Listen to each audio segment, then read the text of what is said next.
to add a little bit of flower preservative to it. I don't need the whole packet because I don't have that much water in it. And this was one that I had used half of it for another small arrangement that I made. So I'm just going to pour that in there. Clean up my workspace a little bit.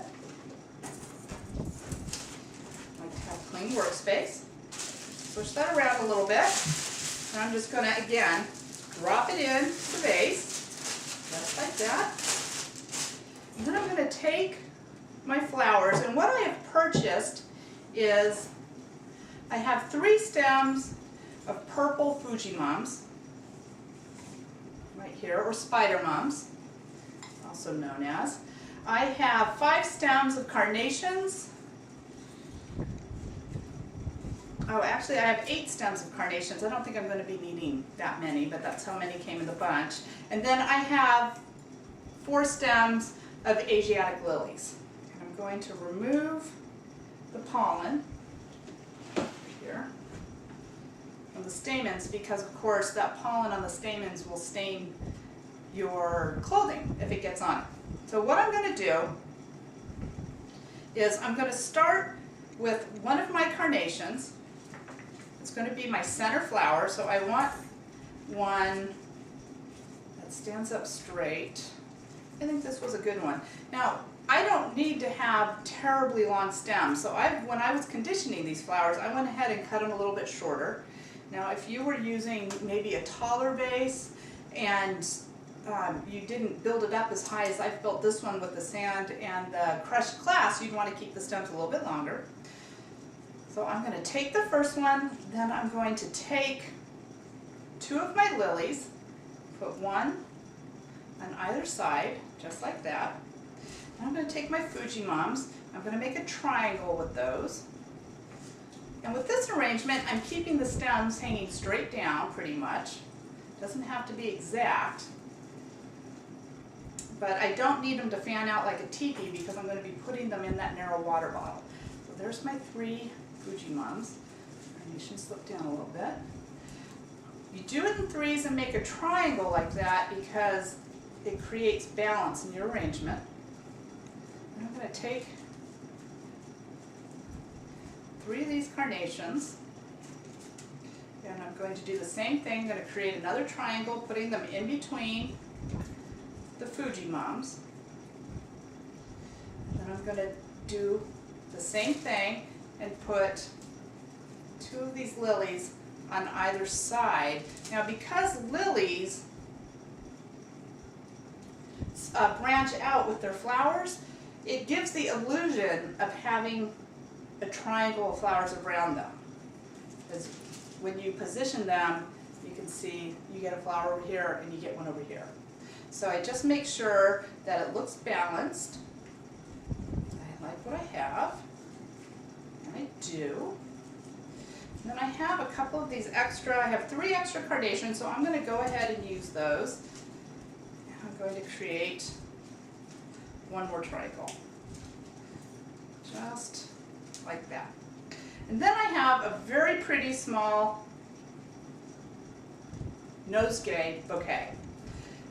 I'm going to take a little bit of this flower, orange flat wire. Again, you could use the decorative round wire. You don't have to use the flat wire to do this, but I just like it. I'm going to go ahead and I'm just going to wrap it around my bouquet, get it started, just this. And I want a little bit of color created from this going down the stems. So I'm going to keep twisting it and I'm going to give it, about 1 inch to 1.5 inches down my stems. So I think that is really pretty and I like that. Now you of course can be subjective and choose how far down your stems you want to go. That really over a little bit. All right, there we go. Next, I'm going to take my design knife and using the hitchhiking motion, the mock hitchhiking motion, I'm going to carefully cut through my stems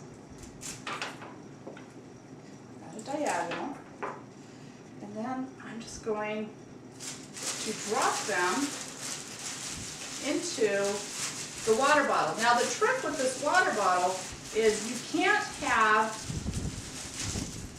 too many stems, or you're not going to be able to fit it down in there. I'm having just a little bit of trouble. I'm going to pull that out. I think I didn't get my flat wire tight enough is what happened. I need to pull that a little bit tighter. Just unwind that real fast.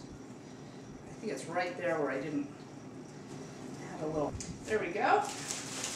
And then that should be just fine. It fits right down in there. And then set it right in there. And there by itself, you have, just give it a spin. Make sure I have it where I like it. Oops. My lily. There you have a great arrangement by itself. Next, I'm going to take, all this is black decorative wire. I've taken about a yard of it, and to get it started, you can use scissors or pliers, and I just bend it down, and then using my fingers, I roll it around, and it makes these whimsical antennas that are really cute sticking out of the arrangement. So I don't want them sticking out too far, and I'm just going to take them, I'm going to poke them down in, just like that. Take this next one.